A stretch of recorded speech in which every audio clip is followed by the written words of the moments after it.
singing over rap beats. See you on the way up. Only looking down when we're seeing where we came from. You ain't gotta wait up. Never gonna slow back down. And there's no stopping now. They can't take us down. There's no reason to fight this feeling. Cause I love this life. Yeah, it feels alright. And there's no reason to stop believing. Cause I love this life. And the future's bright.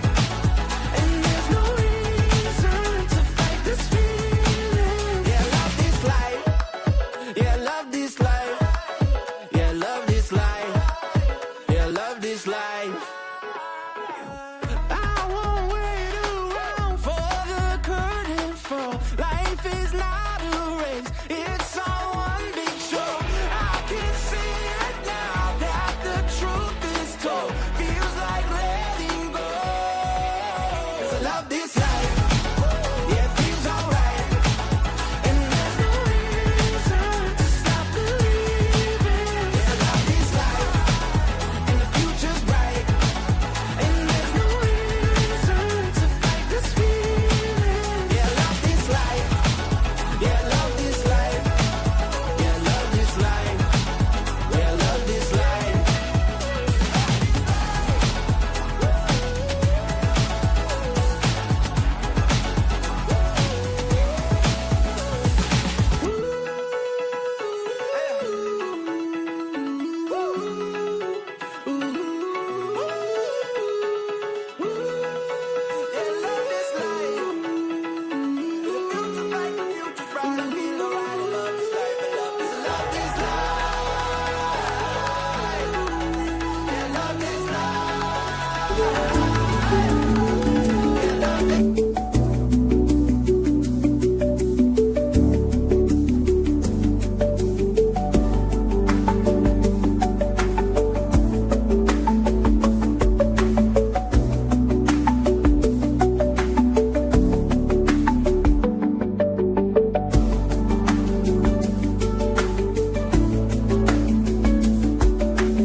What is going on, guys? Sorry, I'm trying to get my camera to go up here. What is up? We got Evan, Ethan, myself in the house. We're live on Instagram.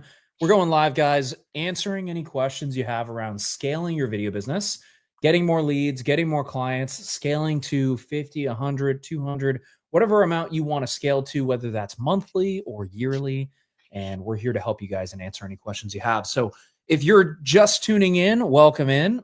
And what's going on, guys? How we doing? Doing great. Let's go. How's the week been so far? Busy. Yeah. What have we been working on? Let's kind of start there, and then we can kind of dive into any questions you guys have. If you drop them down in the comments here, we'll start answering any questions. What have you been working on this week, Evan?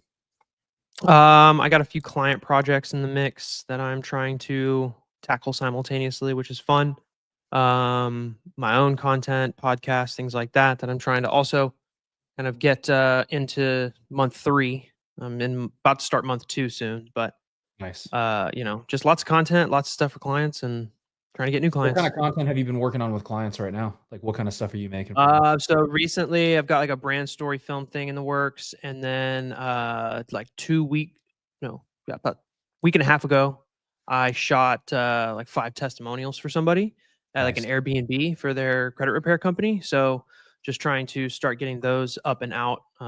Been waiting on some logistical things from their end so I can button up lower thirds, names, things like that. But yeah, I got all that in today, so I can start kind of pumping those out a little bit quicker. I love it. And I'm going to start, I'm going to call out some of our clients actually, and some of their wins here. I'm going to share my screen. We don't usually do this, but I figured it'd be nice to call some of them out and show you guys some of the wins that are happening inside the community. Let me go ahead and pull up our private Slack channel. Cool. I talked to Brian the other day, dude. Can you guys see this okay, too? I can. Okay. Talked to Brian the other day. Yeah, he just closed a $3K package for a social media revamp offer, which is awesome. And then we're going to help him upsell that client to a 3-month after this first month is complete. And just put in the Zelle there. He was waiting until it came through to post out in the wins.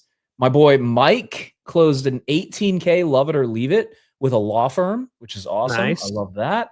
Johnny closed a 13K deal with one of his clients.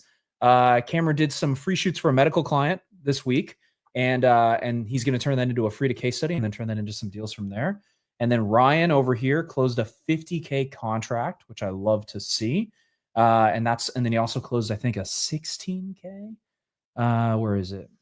Yeah, it's in the third. Yeah, 16K local police station one-off project, which is awesome. Gotta get that government money. Yep. What was that? That was the 11th. That was the Friday. Yep. Let's see what else we got here. Connor launched his ads, which is sick. Let me see. We got Cody for 3K. He did 3K for 12 months. So what is that? What did I put? That's so 36K retainer right there. Boom. Luke closed a 12K deal, and then let's do one more, and then I'll wrap that up. Our boy Dan got an 8K PIF.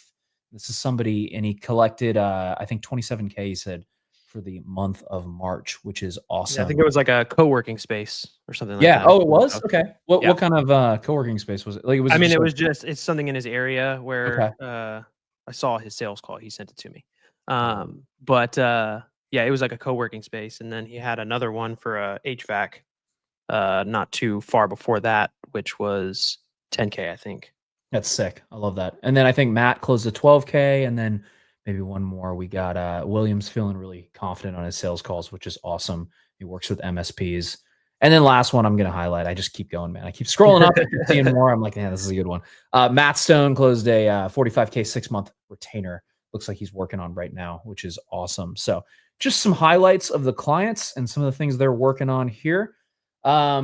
But so co-working, what kind of content is he creating for the co-working space right now? I didn't get like too far into what he was doing, but I think it's for lead gen. Okay. So it's like filling up the space. Okay. So he's running ads for them. It sounds like. Yeah. Nice. Cool. Sweet. Let me see. What other kind of things are we working on with clients right now, Ethan? I'm trying to think of some things we can kind of go over while we wait for some questions here. Follow-up is a big one. Follow-up. Yeah, because that 8K PIF that Dan got, he had been following up with them, I think, for it was a couple of weeks to maybe a month. He was following up with them and having like really solid follow-up systems is key. And he was using CRM obviously to just keep nurturing them with content, getting them ready, and then actually understanding the buyer's cycle, right? Of when somebody's coming in, nurturing them with content, giving them more content, and then turning that into somebody who eventually buys from you, right? So if you don't have that mapped out, it could be trouble, right? Where you don't really understand where these people are coming from and what they're, what they need to buy from you. 100%. Fortune's in the follow-up. Yeah, Fortune is in the follow-up. I got a comment the other day that I thought was interesting. It was from somebody who said, small to medium-sized businesses don't want to hire like videographers or video business owners or video agencies. They want the cheapest person or the cheapest, like their nephew to do it, or they want someone who just has a camera to shoot some content. And I think it's an interesting perspective because it comes from somebody who maybe doesn't understand how to actually show the value of what it is that they're selling to their client, right? I mean, Evan, what are your thoughts on that as far as like when someone gives you hey, I want to have my nephew create the same content, right? Yeah, I mean, so often when I see that, like I also take a little bit of and this is like not to take like throw shade at like what they do, but I was actually just talking to my editor about this morning a little bit. I don't remember why we got on this topic to begin with, but they might be somebody who's in business for 15 or 20 years, right? But they haven't done any kind of growth. Like it's kind of just been, they maybe got to a certain level and they just like maintained. And I posed the questions to them around like maybe why that mindset of wanting to hire that kind of person is why like we would be talking right now, right? Like, why are you talking to somebody that is a video professional over than just going to your nephew or somebody that that could come in for a lower rate and do this? Why don't you just go do that? And then that forces them to answer the question, right? And then they have to actually verbalize it. And then they kind of talk themselves into, why they wanted to talk to somebody better. Yeah. Yeah. You got to put it back on them. I think a lot of times we put ourselves where we're like, I need to answer the question. Or like, I know James, one of our clients on the Monday coaching call was like, how do I answer when someone's like, what is the value of what it is that you provide? How do I answer that? I say, well, that's a symptom of a larger problem. Like the reason they're asking you what the value is because you didn't build a big enough gap in discovery of where they are to where they want to go and how you're going to actually help them get there, right? It's like if I give you an analogy, if it's like, if you hop on a plane and you don't know where you're going, you're going to constantly ask like, where are we going? Like, what's the value of this trip? Because you don't even know where the destination is. So you have to figure out like, where are they now? Where's the destination? And then where are they looking to go through that? And then how are you going to actually help them get there? And then tie in how confident are they that they actually feel like you can actually get them there, right? Yeah. And you just have to put it back on them. You don't want to be put in the position where they're putting it on you. You put it back on them, right? So if someone's like, what's the value of this? I'd say, I don't know. What specifically are you looking to achieve with the content? Well, we want to get more leads and more sales. Got it. Okay. So then with that, like how much are you doing right now as far as like revenue? And then where are you looking to go? Well, we're looking to add another 200K a month. Got it. Okay. So then the value is an extra 200K a month. That's what the value is. A lot of people are like, oh, how do I do value-based pricing? And like, there's a lot of like other people who are not teaching it the right way, in my opinion, where they're just like, you got to charge based on the value, but like, what the hell does that mean? Well, Right. It means like, where are you now? We're making this much money now. I want to make this much money. The gap is the value. So that's all it is, right? So there's nothing crazy or like, you don't have to overthink it. I think a lot of people overcomplicate it, So Yeah, I think we get into like a justification like thing with ourselves as the smaller business owner, like a smaller video business owner. Like when you're making that transition from, maybe just being a freelancer to a business owner, like you get in there and you think you have to sell yourself and justify what it is that you do in some way, shape, or form. And you don't really have to do that because everybody always fishes for like, what's the guarantee? Yep. Right. Put it back on them. Yeah. And I always just tell people, I'm like, I don't guarantee you anything. Yep. But I can guarantee that I'm going to get you better than what you're already doing. Yep. Exactly. Yeah. Let me see. A couple of clients. I'm going to highlight. We got Luke in here, so I'm going to highlight his win before I bring him up here. But we got Luke. Closed, what 3-month 12K deal with the first 4K in the bank right there. I love it. And then I'm going to bring Luke up here. Moving Tree Media. Should I entice a young, talented videographer with a great attitude who's just getting started to join my team instead of trying to build his own business? His work is excellent so far. It's a really good question. I would say if you feel like his work is excellent, I would 100% try to get him to join your team, because a lot of times there are videographers and editors and people who don't want to build their own business, right? And so because of that, you can hire them on your team. So I would say as long as his work is good, it's what you're looking for, he's trainable, coachable, moldable, he sees the big vision for your company and paint that vision of like, hey, here's where we want to go. Here's the type of content that we want to be creating. And he understands that, then 100%, I would find a salary that makes sense for him and bring him onto the team. Absolutely. It's almost like the sales too. At the end, it's kind of like the same kind of questions. Like, what are you doing right now? Do you want to get, like, you just frame it for him. And if the answer for him is no, like, I don't want to do that, but I want to do this. Great. Then this is what, because there's entrepreneurs and there's intrapreneurs, right? So the entrepreneurs are like us, right? The people who run their own business, they want to grow, they want to run the thing. Intrapreneurs are people with that same level of grind and like, I want to make this happen, but they'd rather work in a company where they can master one specific role really well. Right.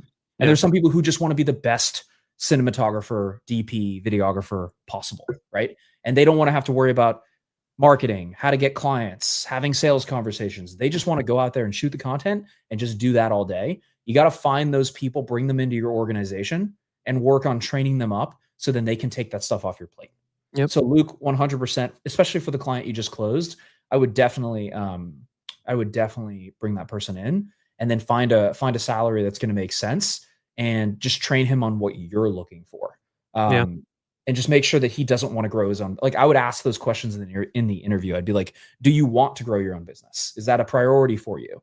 Do you want to be doing that? And if he's like, no, I just want to be really good at, shooting and be an awesome videographer, then 100% bring him into the organization and hire him. So Evan, Ethan, I don't know if you have any other thoughts. No, I was going to say, even if the answer is like maybe one day, that's not a definitive, like, yes, I want to, right? So it still works in your favor for Luke to be able to offer him something to where he can maybe make that decision 5 years from now. Yeah. Right. Or whatever. Exactly. Yeah, absolutely. So Luke, hopefully that makes sense. Let me know if you have any questions on that, but 100%. It's just about recruiting and trying to find people who are really good in specific roles.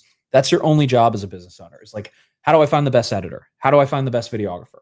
How do I find the best salesperson? How do I find the best admin person? How do I start buying back my time and hire people in different roles who can be really good at things, so then I can take myself out of that, right?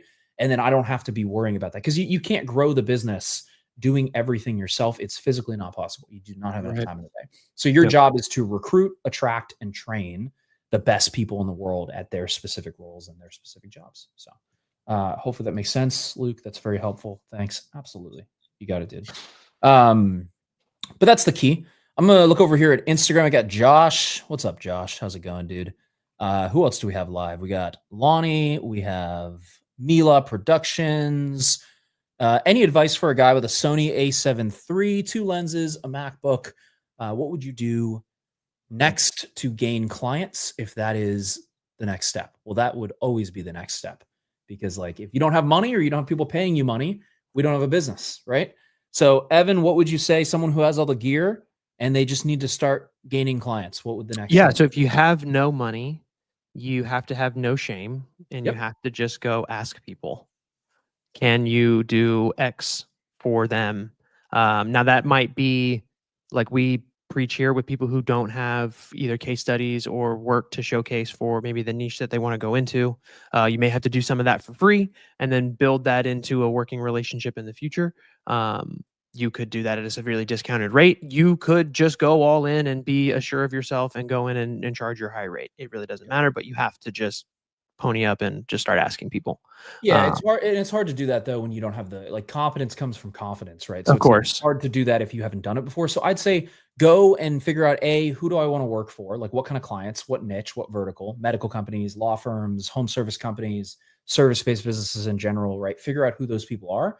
And then go and do, go to a couple of them, 2 to 3 of them, say, hey, I'd love to give you, a free video in exchange for a case study. And I want to make like 3 pieces of social media content for you, right? Something simple like that. Go in there, work out the kinks, do the content for them, and then get a case study or a testimonial with them of how great you were. Do that 3 times. Now it looks like you've worked with people in that area, and you have authority, right? And then you can say, hey, we worked with this person, this person, this person. No one has to know you did it for free, right? So like you can use that as your authority building content. So that when you go into these meetings, you could say, hey, we've worked with these other law firms, these other medical companies, whatever it may be. And it makes it a lot easier to have that confidence when you're going in, right? What other questions do we have, guys? I see you guys on the YouTube, on live here. What questions do we have? What can we help with here? Let me see. We got J-Bond Media. What's going on, dude? I saw you just joined the program. We're excited to have you. Let's see. Who else? Currently saving up money for a camera. I'd love to get in the space. Any advice for someone to get started? Yeah, I would master the skill first, right? So I'd figure out, okay, how do I create the content? That's not something we would help you with. That would be something like another program could help you with, but master the actual content creation first, figure that out, and then come to us and we can help you with the actual client getting part. Let's see, what other questions? What else do we have, guys? Concept designs. I'll be talking to Evan later today. Absolutely. Sweet. Let's see. I'm going to see what other client questions we have here. If you guys are just joining, we're answering any questions around scaling your video business. If you have any questions around getting more clients, drop those below and we will answer them. Let me see what else we have here. Anything on your end, Evan or Ethan, that comes to mind? I'm just going through some questions in our group here. I mean, no, not really. I've just been working to get those that are in that ad launching position, trying to get them up and out, but also trying to,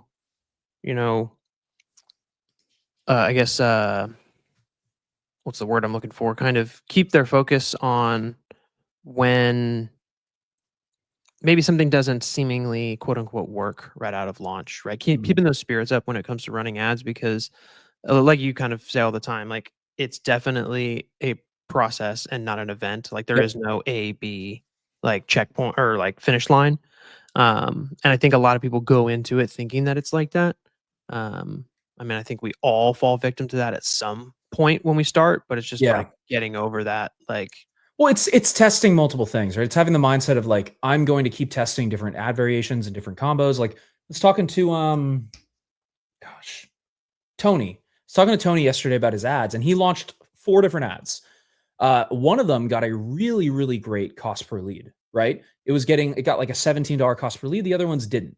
Or, I think 2 of them didn't. And then the other one had a good cost per click. But I looked at it, I said, Tony, why do you think that those 2 ads worked and the other ones didn't? He said, well, because in the hook of the ad that did work, I called out, hey, if you're a medical company who's struggling with client acquisition or patient acquisition, he said that in the first half, whereas the other ones that didn't work, he simply said, hey, if you're a medical company. And like, you wouldn't know that if you didn't test the actual ads. Right. You didn't actually test those variations. But I'm like, okay, now that you have those winners, turn off the losers, keep the winners. Now we scale the winner. That's literally the only process to ads that works is test a bunch of ads, figure out which ones work, and then cut off the losers, and then make variations and iterations of the ones that do work at the end of the day. Yeah. Right. Okay. We're getting some questions here. So I'm going to try to answer. I'm going to try to go rapid fire here. How do I overcome the objection? I don't know if we can afford you. I'm just starting out with a retainer offer and have packaged it beautifully. Am I simply pitching the wrong businesses? Luke Nelson. Depends on what kind of businesses you're working with. Maybe you can give us some clarity, because sometimes it's a business problem. If you're pitching mom and pop coffee shops and they can't afford you, that's a logistical thing. There's not much you can do on that, right? If you're pitching people who have money and they're saying we can't afford you, typically it's a value problem. And we're not going through a proper sales process. So Luke, if you could, I'll circle back to you. If you could give us a little bit more clarity on what kinds of businesses are you pitching these retainer offers to, and then we can give you some feedback on that. This one looks familiar. Mike over here, DesignWorks Media. What is the biggest PIF you have seen come through Masterflow Micro? The 18K deal you closed, bro, a couple days ago. I'm kidding. I don't think that's a PIF. I don't know about PIF, but the biggest one we've seen was like 180K. It wasn't a PIF though. It was paid monthly. I'd have to check with you and get back with you on what the biggest PIF is. I actually don't know. Yeah, it was like 16.7 a month. It was Matthew. Oh yeah. Was that a year-long contract? Yeah, It was like 15, was it 16,000 a month? Yeah, something. It was like 16 and some change a month. Don't quote me on this, but it was like, I think it was 16. So it was 192 contract, but it was paid 16K a month was the but that was like the full shebang. It was CRM, landing pages, SEO, ads, basically creative agency. He had a whole team. Yeah, he had a whole team working with them. Yeah, Mike laughs. I don't know about the biggest PIF, but speaking of PIFs, I was talking to Mike about this the other day. And something that people don't do when they're pitching their prices. Let's say you have 3 packages, right? You have like a 12-month, a 6-month, a 3-month.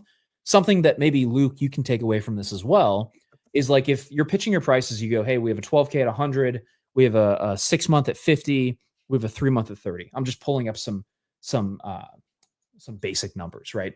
And then what the client's going to do is they're going to say, oh, okay, is that paid monthly? Here's the hack. You say, well, most of our clients pay up front, but did you need me to split it up monthly for you? And then 50% of people are going to say, no, I actually don't. I'm good. Just here, put it on the card. 50% are going to say, well, yeah, we probably need to break it up. What would that look like? And then you go to, well, what can you put down towards the package? And then I could possibly see if we could break up the rest for you. Like, it's a really good strategy for taking people who are like, instead of just going straight to monthly and killing your cash collected, you can go to, most of our clients pay up front, but did you need me to split it up for you? Right. And then you're able to bridge that gap there and get more people to pay up front, which gives you more cash up front, which allows you to scale even higher. 16K a month. It was Matthew. I'm not going to say he likes to stay private. I'm not going to say exactly who it is. Keep him private. He does. Yeah. He does want to stay private. So his first name was Matthew. That's all I'm going to say. Let's see. Also talk about scaling in a certain niche like documentaries. We don't really help people with documentaries. I'll be honest with you. We help them with creating marketing content for small to medium-sized businesses because they're willing to pay for that on retainer. Documentaries, I have not seen people doing that on retainer typically, unless Evan or Ethan, you guys have seen that. No, not really. No. Okay. Yeah. Just being honest there. Lotus 7 Films. Abraham, you're in the program. How do you make the transition from doing everything to delegating when money isn't available to start delegating and grow the business? Really good question. So you can always delegate something. That's what I always say. Because you want to look at how much money did you make in a certain year, right? And then how many working hours are there in a year? I always forget. Let me find the exact amount. 1 sec. Hours. 24 hours a day. Okay, so take what you made in a total year divided by 2,000. So let's say you made $100,000, right, in a year. Divided by 2,000. It's $50 an hour. So you're getting paid $50 an hour. If you're doing things that are not, if you're doing things that you could hire someone for half or a third of that rate, like $10 to $15 an hour to do, you should be hiring people to do that. I mean, perfect example is like a VA for admin work. Like hire a VA to check your emails. Hire a VA to send and follow up on invoices. Hire a VA to do, the boring, file management within your softwares. Like hire a VA to do all the things that you don't have time for, so you can take yourself out of that and buy yourself up to the next step, which is focusing on like editing, shooting, doing the sales conversations, doing all of that, right? And then once you focus on there, you get a couple more clients, then you have more money to buy back your time even more. Then you hire people to do the video editing and shooting for you. And then you only do sales. And then eventually, once you're really good at that and you're good at sales, then you hire someone to do the sales for you and go to the next rung. And now you're managing the people who do the sales, right? And so at every level, you can always buy back your time with something. Figure out what your hour is worth and then ask yourself, am I doing something that is not worth like $50 an hour? And checking and responding to emails is not worth $50 an hour. Evan, Ethan, anything to add to that? Charge more too. Like if money's not available, start charging more. Yeah, up those prices. So, and a good hack here is like, look at how many calls you took on a sales call. Like how many people did you talk to? I talked to 10 people. Let's say you closed 3 or 4 of them.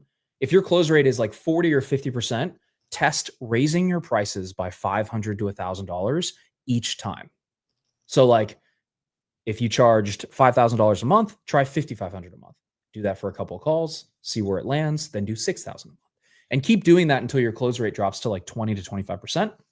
And then you kind of find that nice middle ground where you're at like a 20 to 30% close rate. And then you're charging as much as you possibly can, right? And then you have more money to reinvest back into the business. But a lot of you guys are just not charging enough. You're just charging way too little. That's like usually one of the biggest problems we see. Yep. I usually tell people bump it up like 10 to 15% of the time. Yep. Exactly. Is it possible to succeed if you're not great with social media? Yeah, absolutely. I suck at social media, right? Like I post stuff that doesn't get a ton of views, but like what you can do is you build that audience over time. And then you also can run ads and you can run those to a lead form where you get a lead, contact a lead, get on a call, turn that into a sale. Like I've seen people who have, I think it was, what was it? I got to find the YouTube video real quick. Actually, I'm going to drop it for you guys. So YouTube video I did about Max Engage. I think Max has 1,900 followers and they close $70-something thousand in a day. I'll find it. You gotta have the right followers, not a million of the wrong followers. Exactly. Yeah. I'll drop this somewhere for you guys. Let me see if I can find it here. Hold on.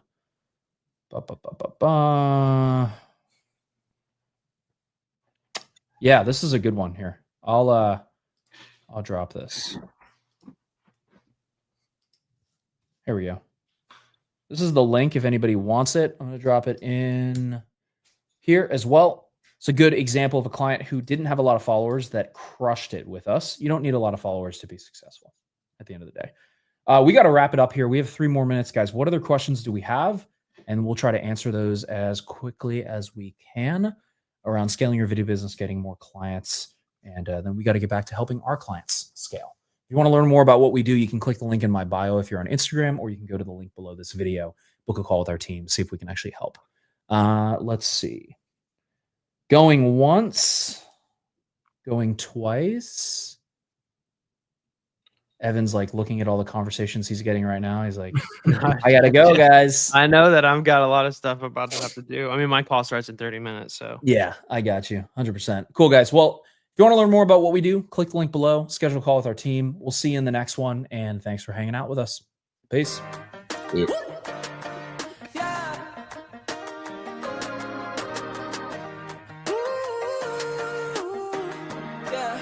I'm feeling